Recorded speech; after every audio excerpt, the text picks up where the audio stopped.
everybody, and welcome to the Indigo Conference. Today's panel is called Numbers Don't Lie.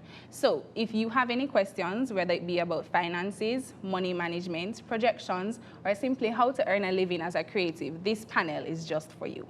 On today's panel, we have four wonderful people. We have Rashane Campbell, aka Rushcam, who is a YouTuber and content creator.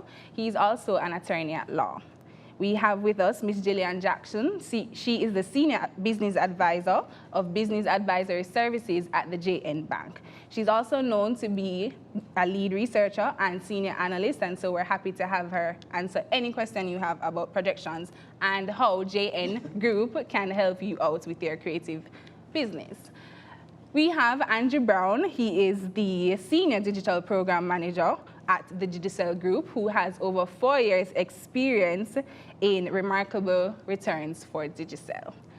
And last but not least, we have Dr. Andre Horton with us. He is an economist and senior lecturer at the University of the West Indies. Ladies and gents, thank you so much for joining us on Numbers Don't Lie and the Indigo Conference. Firstly, let's start off with a quick icebreaker. If you can just tell us one thing about yourself that you don't think people will know about you. Quick and fast, simple thing. Let's go with Jillian. Ladies first. All right. My favorite thing to treat myself when I'm feeling kind of low on energy is a peppermint mocha frappuccino at Starbucks. I don't think anybody knows that. It sounds yummy. Rushcam. If you're listening, buy her a drink. Savannah would be sad, but I'm allergic to mango. Julie East Indian, everything, Blackie, everybody. Well, she can sing me another fruit. Oh. Dr. Horton? Me? Yes. What did I say? I like ice cream. What flavor? Devon Stout. Okay, got you. Andrew? Yeah, I guess most people don't know this about me, but I really enjoy playing backgammon. I am so old, but I do welcome all challenges if you think you got what it takes. So yeah. Okay, interesting. Anybody want to challenge him on a game? No. Senior citizens, if you're watching. Senior citizens. Okay. All right, so numbers don't lie. Essentially, we just want to tap into what that means. Let's start with Rushcam, right? Numbers don't lie. You're a YouTuber. What does that mean for you in terms of just plugging in numbers and being in that part of the creative industry? Okay, so numbers for me, it's multifaceted. So I think about numbers from the angle of like my subscribers, views, subscribers, views, followers, that side of it, right? The metrics. But I also think about the money side, the numbers. How do I generate income? Are people watching the ads? What's the click per CPM? Forget the CPM on the ads. What can I do to generate additional income other than YouTube? Am I going to do sponsored content? Am I going to do sponsored post on Instagram? Like all of those things. So that's what numbers would mean for me. But numbers also, the phrase numbers don't lie. It also means that it's ratioed for me. So if I have X, what am I getting out of X? Right? So if I have 10,000 followers, what percentage of them, how much percentage of them, how many of them are engaging with content? How many of them are leaving a comment? How many of them are liking? Like, how can I turn that over from this number and the smaller number percentage-wise? So that's what I think about when I think of numbers don't lie. Yeah. So then that kind of brings me to my next question. How do you determine what content you create? And even, Andrew, I want you to jump on this also. Coming from Digicel, what content do you guys suggest that creatives put out on their social media space, on their websites? So let's start with Rushcam for what determines what content you create. Okay, so I got into a big argument with somebody about this recently because there's some people who are of the school of thought that you should ask your followers, ask your subscribers, ask the people what they want to see and give them what they want and whatever. And my rule of thumb is your content should be what feels authentic to you, because that is the best kind of content that you're going to create. Of course, you're going to go with trends as well. You're going to see what people are asking for out of that content. So for example, if you've done 10 videos for the month and you've seen that 2 of them are highly successful, you could probably try again to do something along those lines. But my suggestion is always to do what feels true, what feels authentic, what feels real, natural, and people see through the foolishness. I was gonna say another word, but this is a family show. So people see through it, and that's just it. Yeah. To thine own self be true. Okay.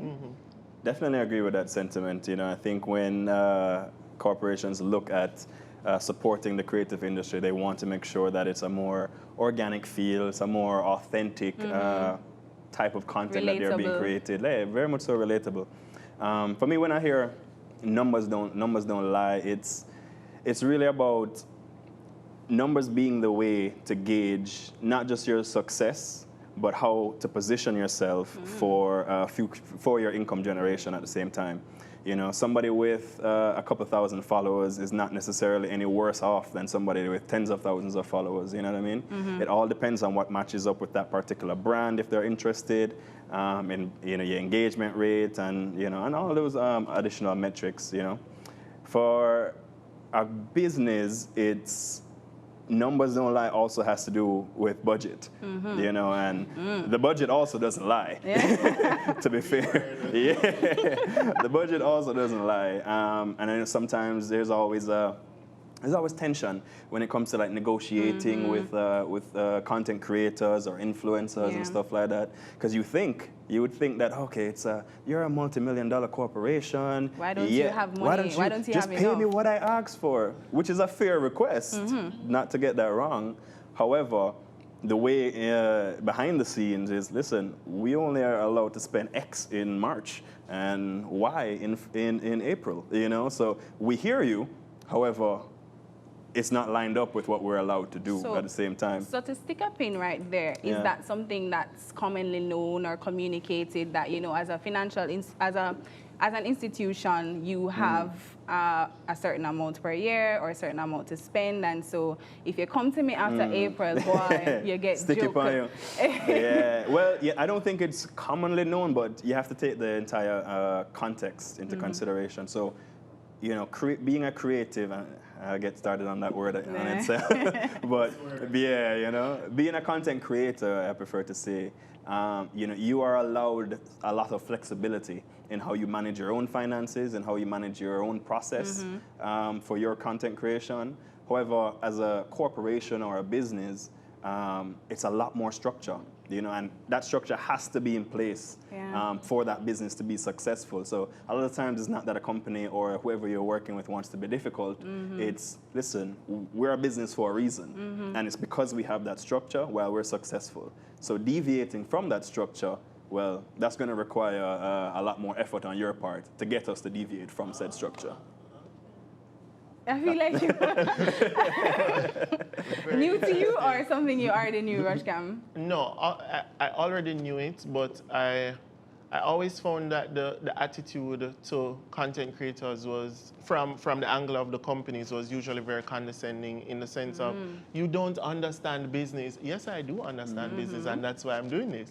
And that's why I'm able to tell you that this is how much I'm worth or whatever. So I've always heard it, but it's always just been the approach. Because you look around and you see a makeup artist being paid, you see a lovely set, you see TV, light, everybody cheer, everything, hairdo, eyelash put on, and all of that comes the budget has with been a cost. exhausted when it is time for us to do our work. So it's always just so interesting to hear the approach by the companies. So then would we say then it's also about the communication from a creative or from a content creator to the company to say, hey, this is a breakdown of what my spend to give you this product looks like? Yeah, absolutely. And that has been beneficial to me, especially in the last year. I've been very detailed in my breakdown of what things will cost. You know your budget. You look at what I've said the cost is, and you can tell me what you can work with or whatever. But Okay. the pushing me in a corner cockroach style has not been... Does not work for no. you. Okay. You know what's interesting about that, Doris? Like and obviously when you're doing a big production, there's so many different elements. Your cameraman, your crew, your floor managers, you know. Those are all still, in my opinion, considered a part of that content creation team. So your MUA, that's a creative. She's a creative. He or she is a creative, you know. That person that's manning the camera, it's the same energy, same vibe. They are no more or less than the actual talent or content creator or influencer that is being presented. Okay. So I say all that to say it's good that you also let them know what your costs are, but I don't think you should be afraid to ask them what are their costs. Got you. Why? So it's a two-way street. Make it a two-way street. It's a two-way street with effective communication and a breakdown. Yeah. Got you. Okay. Jillian, let's bring you into the conversation. What investment vehicles would you advise upcoming creatives to use, whether it's to grow their money, to invest, to have, to flourish, like as Rushcam say, you know, I need money to execute these things for you. All right, so there are different approaches that many business owners, small business owners and creatives can think about when it comes to financing their business and growing their business. First of all, I'd advise everyone to find a licensed financial advisor if you're thinking about investing in the stock market or thinking about investing in mutual funds and things like that. Those things require some technical expertise to explain the implications to you of doing so. So I would say if you're thinking about going that way, and the thing about investing with the stock market and things like that is that you get a bigger return, but it's also a bigger risk. So you really have to take professional advice into consideration if you're thinking about going that way. Because you want to gain money, not lose. Not lose it. Okay. But at a basic level, you should think about ensuring that you have a certain amount of savings and an emergency fund put away as a creative or as a business owner in case of an emergency, just like the one that we're all facing in 2020, 2021. You should have at least 3 to 4 months of your expenses put away in an emergency fund in case of a situation where something happens and you need to be able to meet your obligations to your staff and to your creditors. So that's step number one. Number two is to think about products like a small business loan. So that is something that the Jamaica National Group offers through our subsidiary, JN Small Business Loans. So we offer loans to creatives. We've supported creatives for many years. You know, the Barber and Beauty competition, is that something that is put on every year by our company. We support, you know, fashion designers, makeup artists. We've supported many of them throughout the years through our small business loans program. Love that. So it's something that if you are a small business owner, you can get a loan to expand your business and grow by coming to our organization and filling out the loan form and meeting the requirements of getting the loan, and speak with a loans officer on how you can get some money to invest in your business to grow it. So there's the loan side and then there's the investment side, both of which I would advise you to seek professional guidance on. All right. Dr. Houghton, let me also just bring you into this conversation. Most countries' established creative industries can openly state their earnings per year, correct? For example, in 2018, Germany calculated its total creative earnings, an estimation of 100 million euros. This is marked by a 2.9% increase on their 2017 earnings. So I say this to say, what is the financial target that the creative industry in Jamaica can really set as a benchmark for earnings per year? Because if we're being honest, sometimes there is really no set pay scale or pay range that creatives can really say, hey, this is my cost, when another creative can say, well, my cost different. So, you know, what is that what can that benchmark look like? Yeah, you're correct. The creative industry is very important in Jamaica and across the world. And the point that you're making is that more developed countries, because they understand these industries more and they have a more people that they put towards data collection and the understanding of data collection. they have been able to measure properly what these industries value. But for Jamaica, if a particular industry doesn't employ individuals in a direct, temporary, or permanent form where it can be quantified, then it's going to be difficult for us to say, okay, the creative industry is valued at this or it is valued at that. So what has to happen is that we have to carefully measure all the participants as well as the linkages connected to it. And I've done some amount of cost benefit analysis before. The Digital Premier League, we did the cost benefit analysis on that, and it's valued way into the hundreds of millions of dollars and its linkages. I'll also value the what you call it, the JCDC festival. Yeah. The JCDC festival that occurs If every I year. could just interject, can you explain what you mean by put value to it? Yeah, basically everything has a value, and what you're basically doing is quantifying how much is produced in the industry. So every industry, along with its own activities, meaning that take the JCDC Song Festival as an example, along with the festival comes what we call backward and forward linkages. Now, backward linkages are the inputs that goes into the festival, and forward linkages are what the festival is inputted into. So say, for example, a backward linkage associated with the JCDC festival would be, for example, the uniforms that the dressmaker has to sew that the people have to wear. You following? Yeah. A forward linkage would be, for example, the broadcasting of that event after it is produced on a particular radio station or TV station or viewership platform. So basically, what we had to do, especially for that particular analysis, was to look at how many people participate in every regard. So you're not just looking at the people dancing on the stage. And I heard you guys made reference to the camera people, the makeup people. Everyone who is involved plays a role. And as a result, you have to quantify the income or the value of the goods and services that are being offered by these individuals in that specific market. So it is important, because what that does is that it doesn't give the significance only to the immediate market players that you're seeing, but it also takes into consideration everything that it is connected to that is not directly visible by the viewer. So the industry itself, the creative industry in Jamaica, encapsulates a myriad of activities. It encapsulates singing, dancing, acting, whatever the case may be.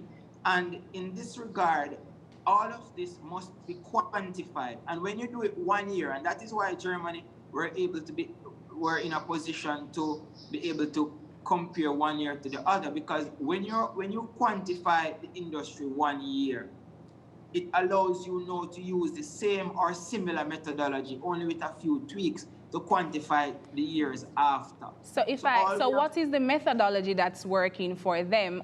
And my next question would also be, is there like a formula or a way that a creative or a content creator can analyze to put together what their value is? Yes, we use input-output modeling. That's what we use to calculate what we call multipliers. And basically what a multiplier is, for each dollar spent in a particular industry on a particular activity, then that dollar multiplies as it transfers from hand to hand across the economy. A standard multiplier that we use, taking a savings rate of 20% of your income, is 5. But in Jamaica, the savings varies across people and across industries. So the multiplier also varies across people and across industries. So what the multiplier says, if you spend $1 in this industry, we're looking at the multiplier, it adds up to $5, $6, $7. So that multiplier effect is what spreads and exfoliates into the economy where spending is concerned.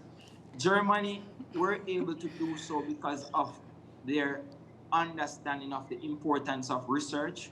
And it is important that we're on Okay. this panel because in Jamaica, we do not value research as extensive as we should. If The I could, social media practitioners, I've realized, are critical in their use of data because it drives their viewership, as the so young it's, man who spoke before me was alluding to. so yeah, And it is important that we realize that the world is now changing and the social media, the internet platform, this big data drive is now here, and it's something that we ought to embrace. So how can Jamaica move forward? We need to commission a study on the different all right. industries that encapsulate our sub-industries with this creative industry.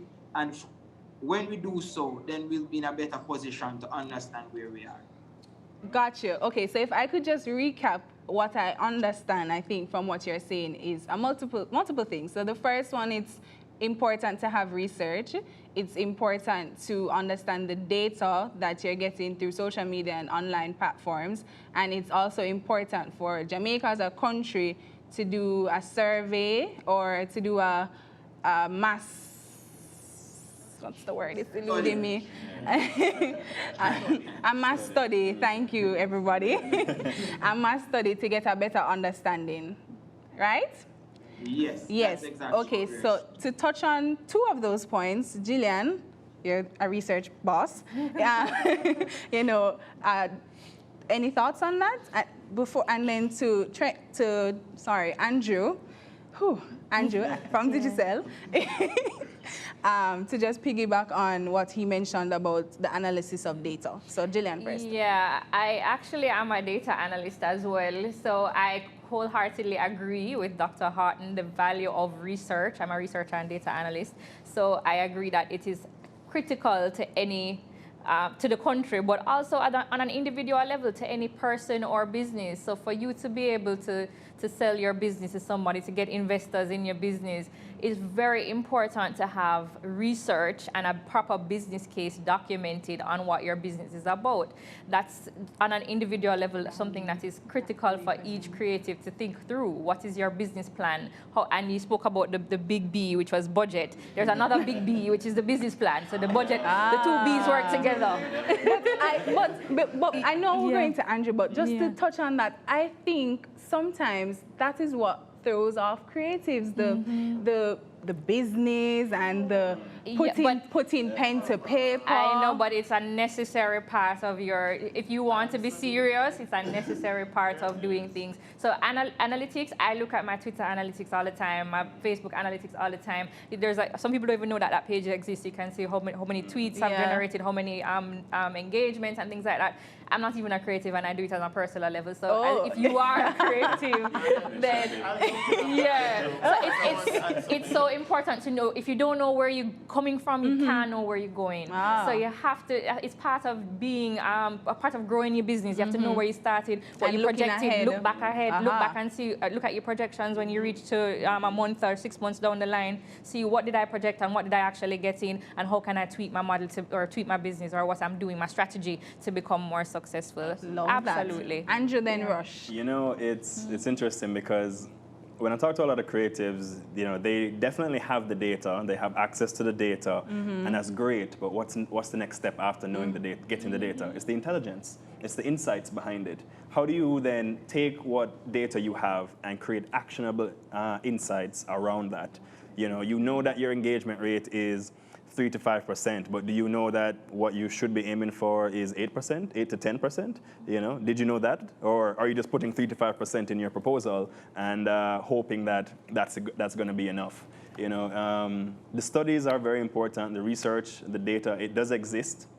Maybe not so much the research, I apologize, but the data definitely exists. But the onus isn't on anybody else but, as Gillian said, the individual or that business. to really take their business intelligence, and that's why it's called business intelligence, very seriously. Because that is how you need to be treating your platforms if your goal is to generate revenue.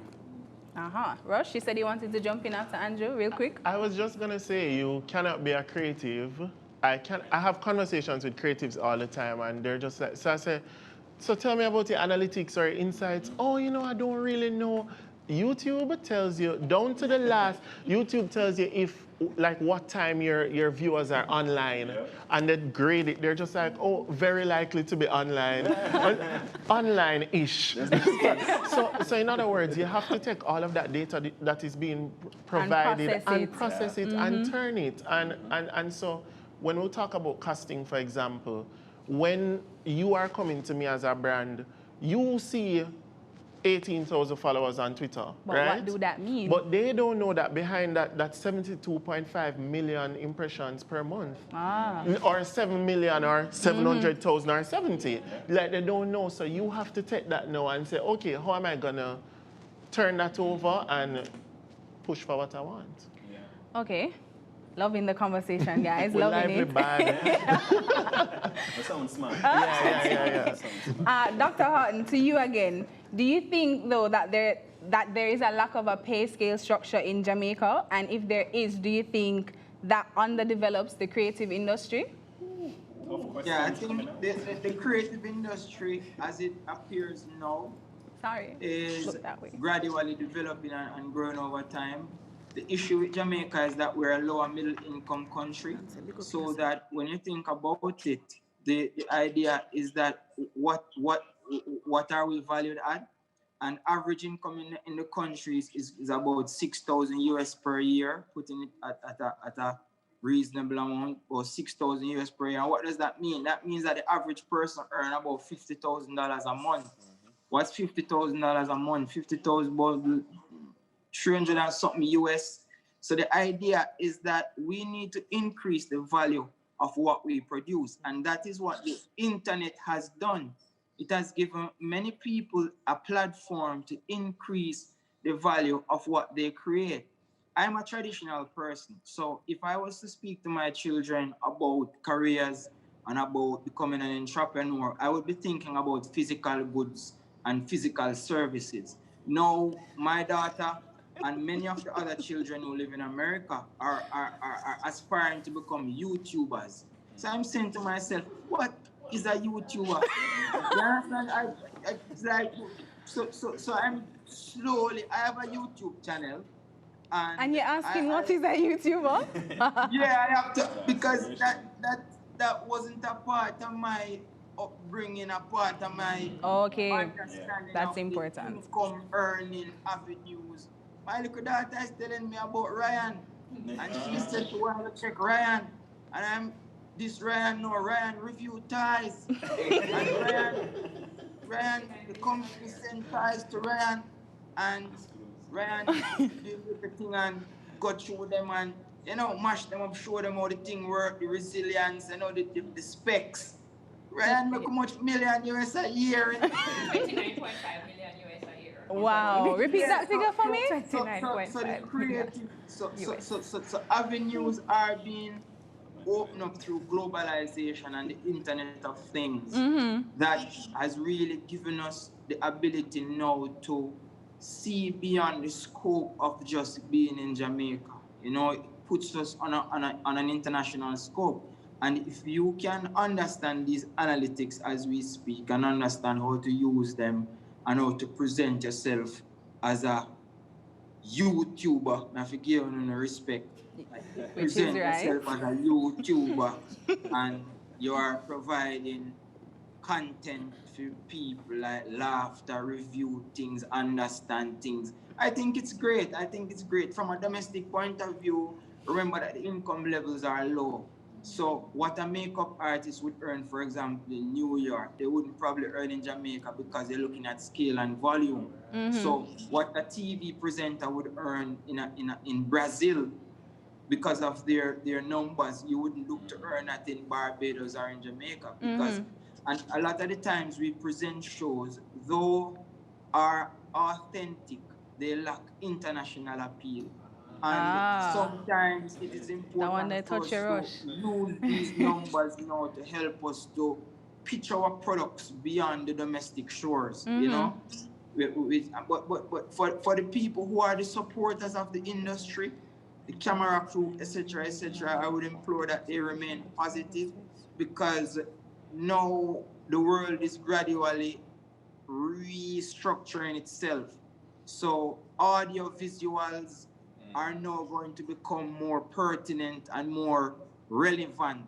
So once upon a time, you had to go see something live.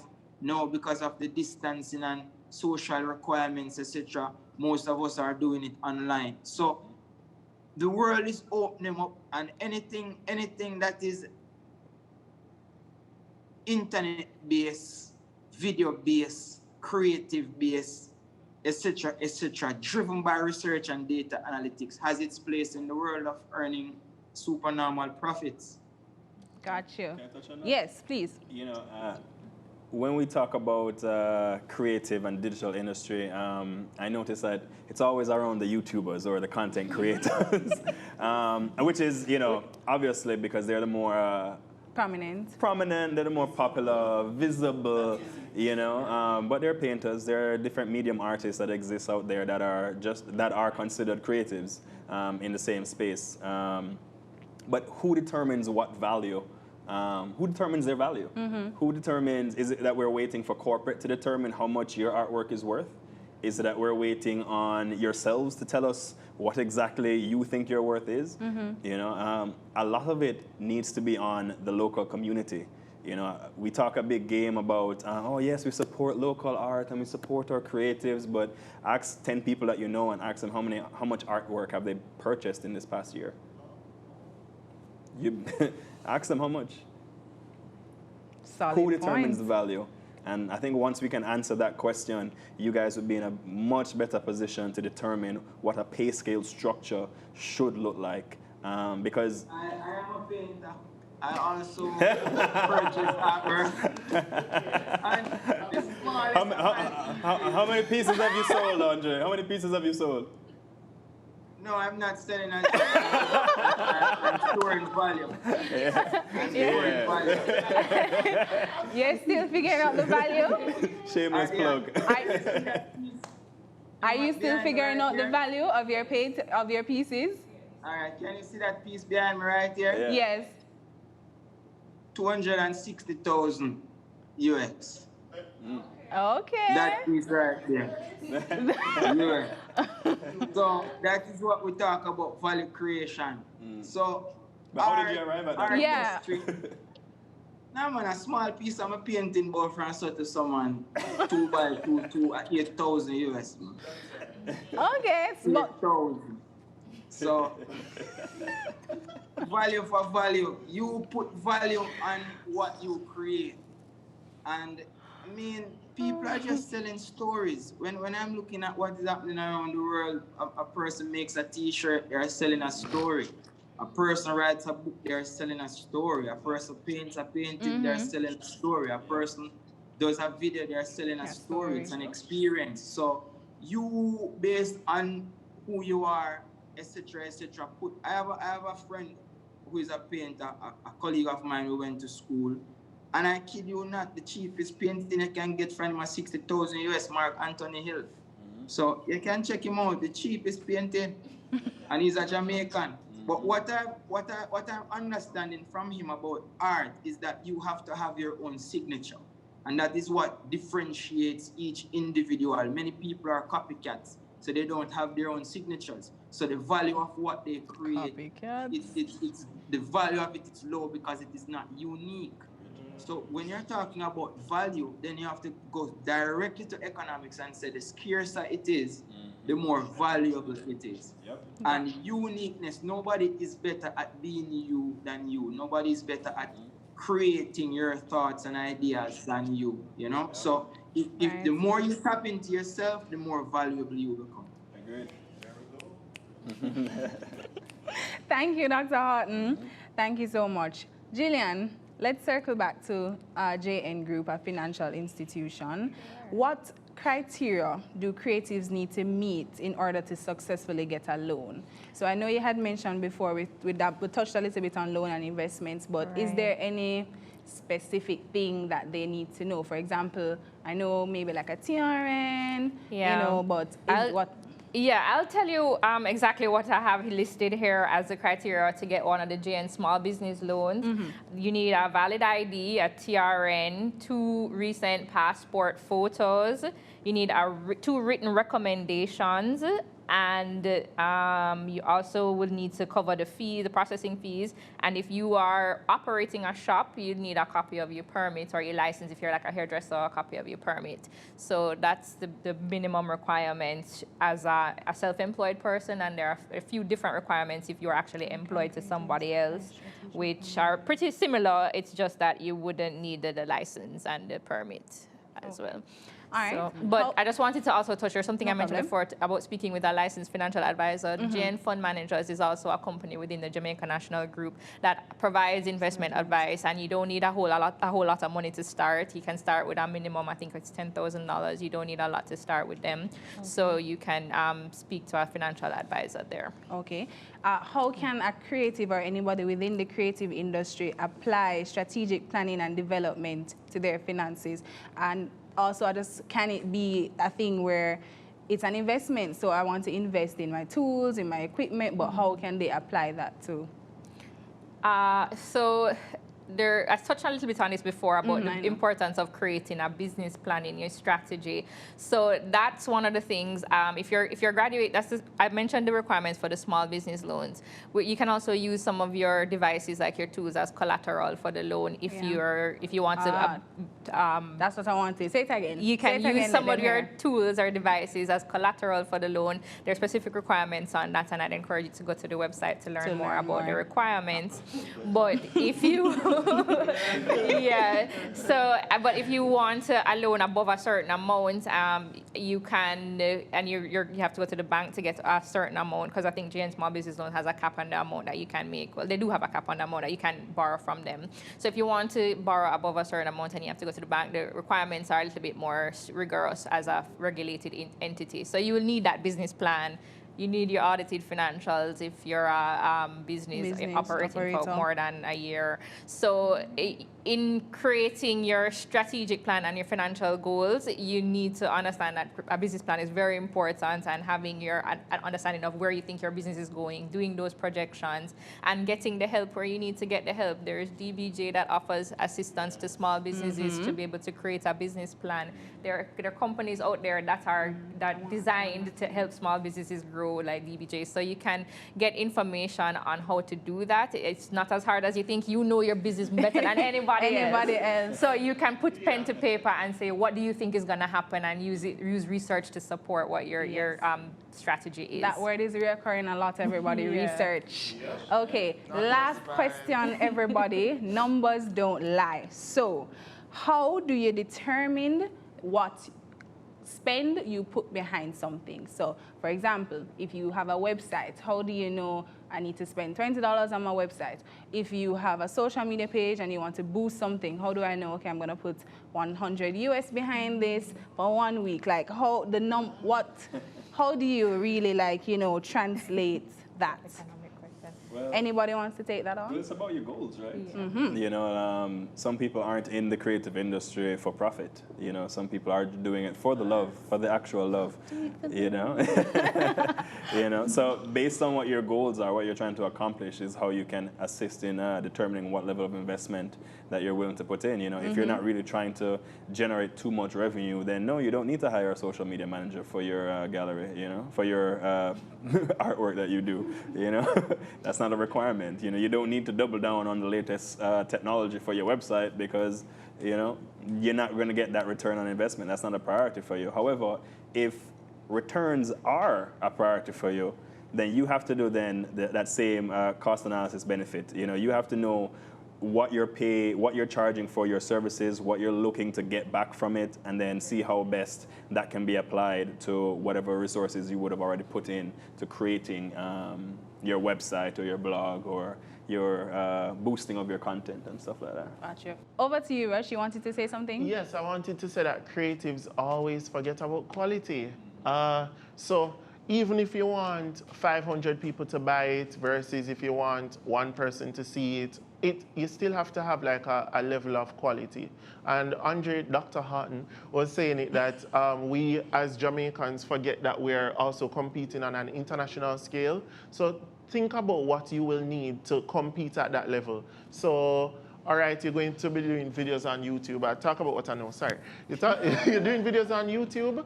Let's say you don't buy a big camera with this lens, that. At least an iPhone 10, 11, but maybe like just those little investments, a ring light. So you have to know what it will cost to bring you at a minimum standard to operate at an international level, I think. Yeah.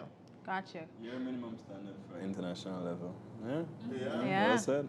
Well said. Well, Andrew, Dr. Brown. well said, well said. Well said, everybody. Thank you guys so much. I really believe that this was a very engaging and wonderful conversation to have. I'm hoping everybody tuning in was able to get something. I, for one, took away 4 words: research. Research, research, research, research. So 1 word 4 times. Okay. So thank you guys so much for joining us. Our panel topic today was Numbers Don't Lie. Our theme for the Indigo Conference is From Hustle to Enterprise, and we hope that this was enjoyable for you. Please stay tuned for us. Afterwards, we have a short question and answer where you can ask questions or just make a comment, because this conference is for you. So we want to hear from you. Lastly, I would like to thank all of our sponsors, M1 and Mystique specifically, for assisting and sponsoring us with the execution of the panels, Trend Media, JN Group, Loop Jamaica, Honeybun, and Designer Studios. Thank you so much, and Dr. Andre Houghton, thanks for joining us. Rushcam, Jillian, Andrew, thank you, everybody. Numbers don't lie. Blessing, thank you, guys. Arsenal forever.